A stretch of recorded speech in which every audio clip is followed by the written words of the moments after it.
Okay, what's today? It's all a blur. It's the 3rd of April 2025 and we're heading back to Ushuaia across the Drake Passage. Lady Antarctica gave us a bit of a seeing off last night with 5-metre seas and a lot of rocking, rolling, banging and crashing through waves. Getting up in the night for a comfort break was a real test of grip, balance and tenacity. This morning it's still a bit in commotion on the ocean territory, but we can manage a shower and we're game for breakfast. I at least think I'm getting some sea legs. Angela, as usual, seems unaffected. Out of the porthole it looks very Southern Ocean, somewhat moody but not so bad.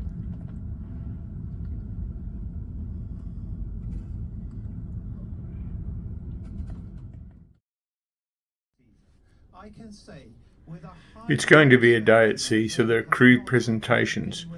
This is the expedition staff in civvies with Alan on the microphone. Day one, and I'm here with her on the final day, and I can tell you that her energy, her enthusiasm and her passion has not waned one bit across the... While we're here, let's talk about the name of the Krill bar. In December 2013, the band Metallica performed the Freeze 'Em All concert at the Antarctic Carlini base on King George Island. This was part of a world tour where they wanted to perform on all 7 continents in one calendar year. So how did they get themselves, their gear, road crew and a selection of fans that were winners of a promotional sweepstakes to Carlini base? They chartered the Ortelius. Evidently, everybody hung out at the then unnamed ship's bar during the trip, and the Metallica road crew unofficially named the bar the Krill 'Em All Bar after the Metallica album of a similar name. Once back home, the crew had the bar sign made and gifted it to the ship where it now proudly hangs. The small plaque next to the sign explains the story. So now you know.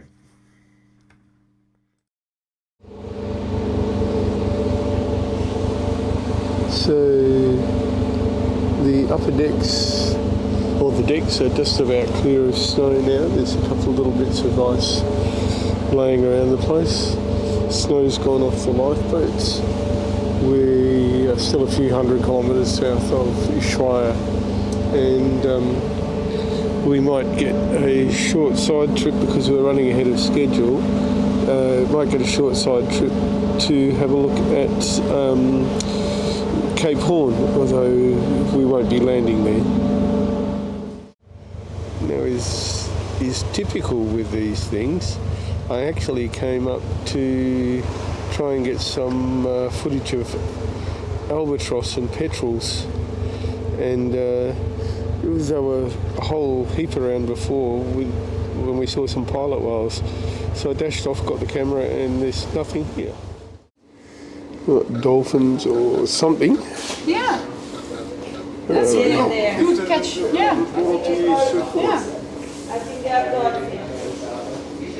It's so fleeting on the surface. Look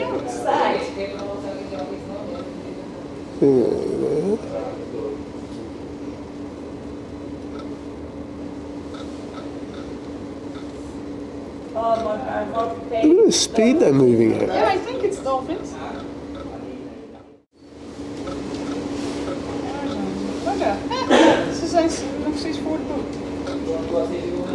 It's alright, I have to keep pulling back on the zoom to find them and then zooming in on them again. One day I'll perfect the technique.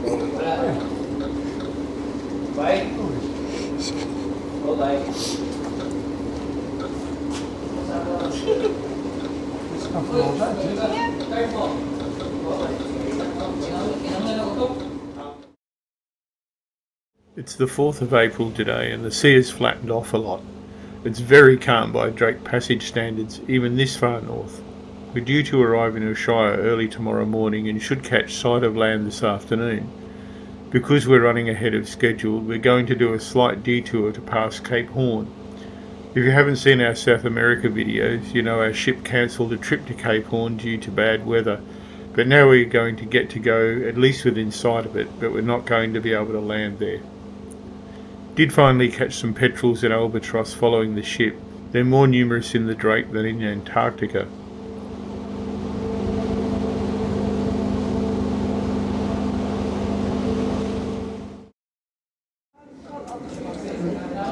there in the distance is land. Where is it? Yeah. So we pretty much crossed the Drake Passage again. So he's trying to hold the camera steady. It's quite placid now, but evidently the night we left the Melchior Islands, the waves were coming up over the bow. A few brave people were up here on the bridge taking pictures of it, but that's probably a bit too much for me, so sorry, no footage. There's a discussion going on up here as to if that is or is not Cape Horn. It's alright, the ship's... I blame the ship for the jiggling.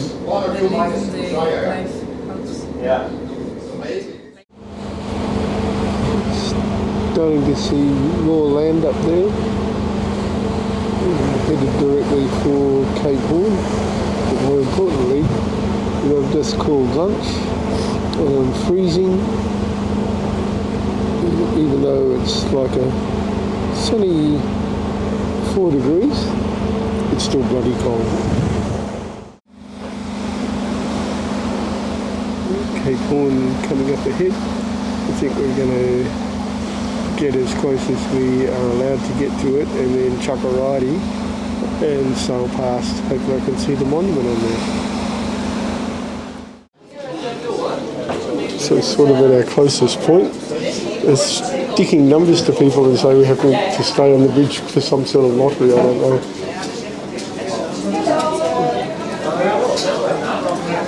I'll probably get a bit closer and I'll get some better shots. I don't remember why there was music on the otherwise hushed bridge, some tomfoolery going on, trying to explain that we can see the Cape Horn monument in the lighthouse, which sometime earlier had called us up on the radio. Even after Antarctica, the scenery of Patagonia is nothing to sniff at.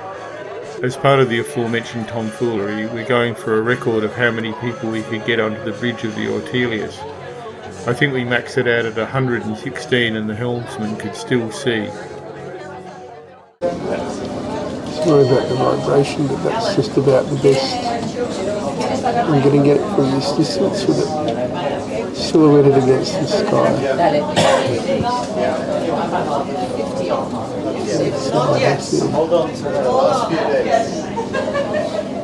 So now I've crossed the Drake Passage twice and rounded Cape Horn. I still don't think I qualify as a proper sailor though.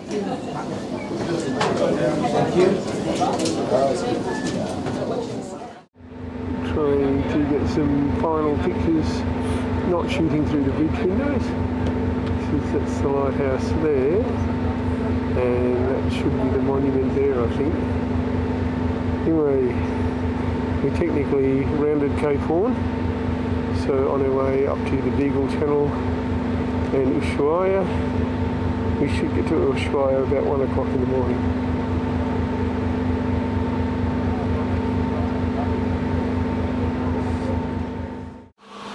One of the raffle prizes was to drive the ship for 2 hours or so, and the people are up on the bridge doing that at the moment, and yeah, a bit wobbly. Just in case anybody's interested. There was more coffee with rum and cream to be had, needed in this weather, then off to get some pictures for the multimedia empire.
the next day.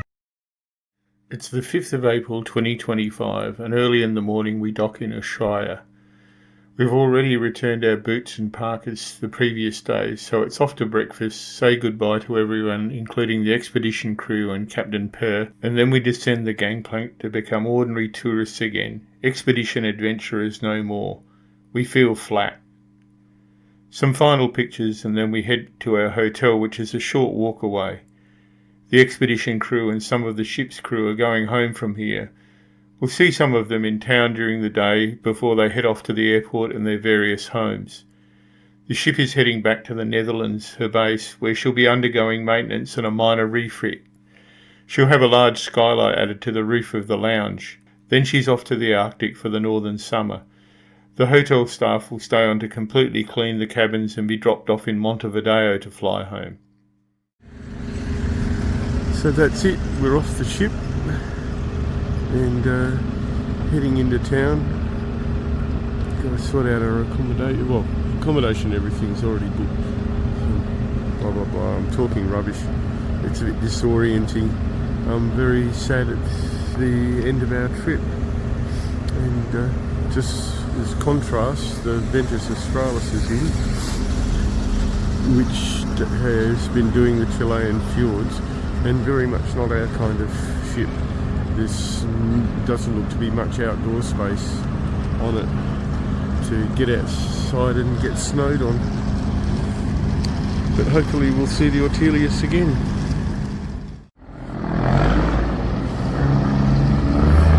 Trudge our way into town. Once in town, we head to the gemstone store to get the stone penguin that Angela wanted as a souvenir. It's cerrado, closed. Closed for the winter and won't open again until September.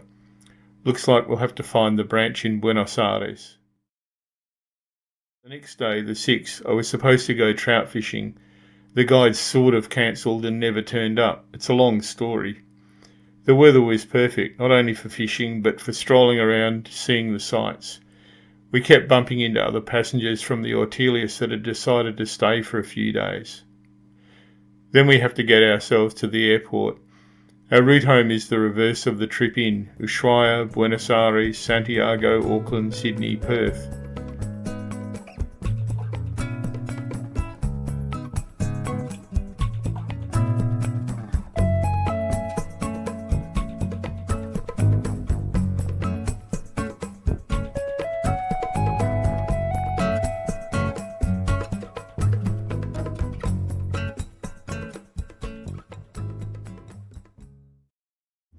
Our plane departs and we wonder if we'll ever see Ushuaia and Patagonia again, maybe if we're lucky.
Somewhere. I've checked the marine traffic before we took off to see where the Ortelius with her head starters got to. She's somewhere down there, heading north to Montevideo and the Netherlands.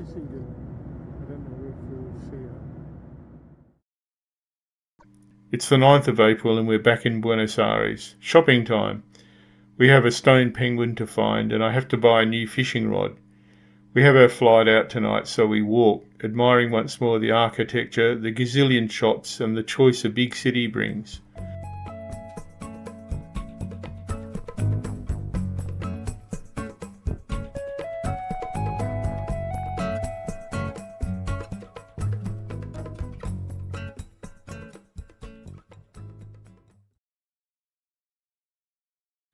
all too soon it's airport time for us to head off home. And so ends perhaps our biggest bucket list trip of all. Both of us have wanted to visit Antarctica for as long as I can remember. We wanted a small, basic ship for the hands-on, out-there experience. A proper adventure to one of the last remote wilderness regions of the world. Not the spa and fine dining version, just tourists there to say that they went. I don't think for us there could have been a more genuine experience. We were lucky with the weather, and the expedition staff and ship's crew gave us a great experience. We couldn't have reasonably expected more. We'd both love to go again, maybe to the Falklands and South Georgia to see the wildlife, or if we were cashed up and brave, one of the long trips from Ushuaia around the Antarctic coast to New Zealand. We certainly rate this as one of the best trips we've ever taken, and maybe one of the best we will ever do. I hope you've enjoyed watching this adventure of ours as this noisy, rugged little ship took us to some of the most remote places the average person could ever go. Stand by for our next adventure, which will be somewhat more mundane, but we're not finished yet. Take care, and we'll see you then.